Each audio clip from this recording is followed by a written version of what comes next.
tranquila ciudad vivía la familia López. El padre, Jorge, era un hombre trabajador que dedicaba largas horas a su empresa.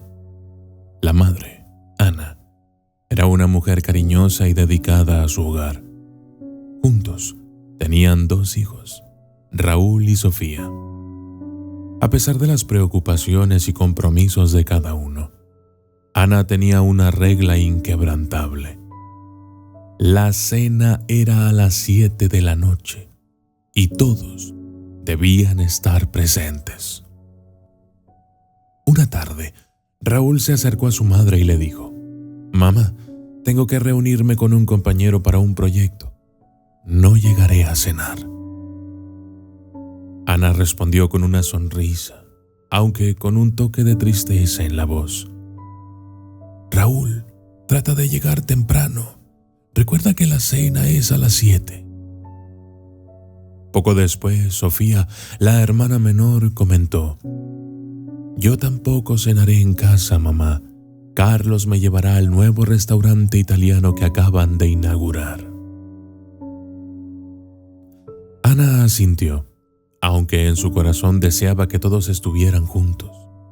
En ese momento, el teléfono sonó. Era Jorge, el padre, llamando desde la oficina. «No me esperen para la cena. Llegaré tarde otra vez». Aquella noche, Ana se sentó sola en la mesa, con los platos servidos y la esperanza de que, en algún momento, su familia volviese para cenar juntos. Los días pasaron y la situación no mejoró. Al día siguiente, Raúl y Sofía salieron de fiesta con unos amigos, mientras que Jorge, su esposo, llamó nuevamente para avisar que no llegaría temprano. «Intenta llegar temprano a casa. La cena es a las 7», dijo Ana, sabiendo que sus palabras probablemente caerían en oídos sordos. Otra vez, Ana cenó sola.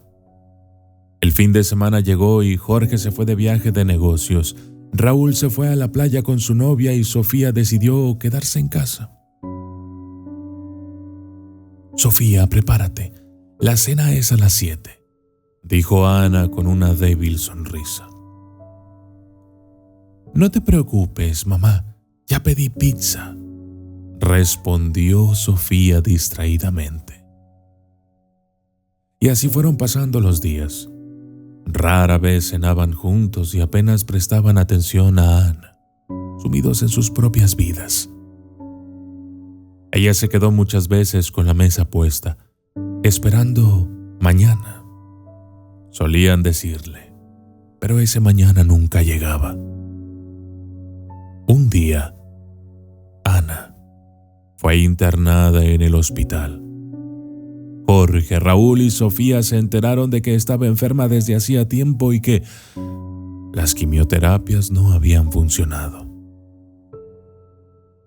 Ana no mencionó nada a nadie.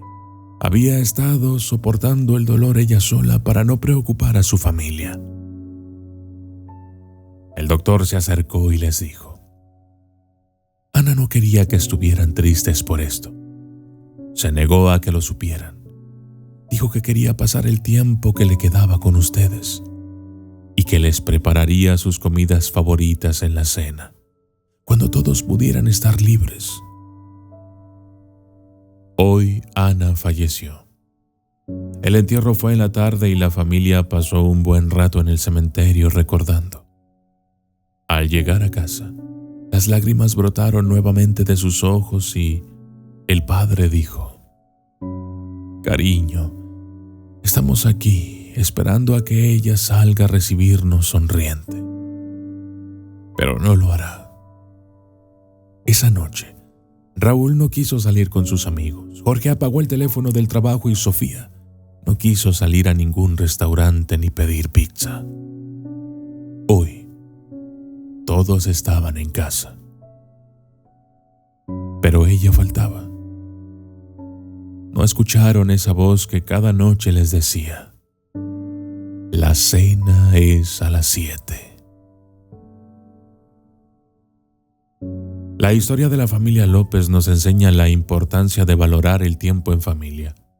A menudo damos por sentado a nuestros seres queridos, olvidando que el tiempo que pasamos juntos es irreemplazable. No esperemos a que sea demasiado tarde para apreciar y compartir momentos con aquellos que amamos.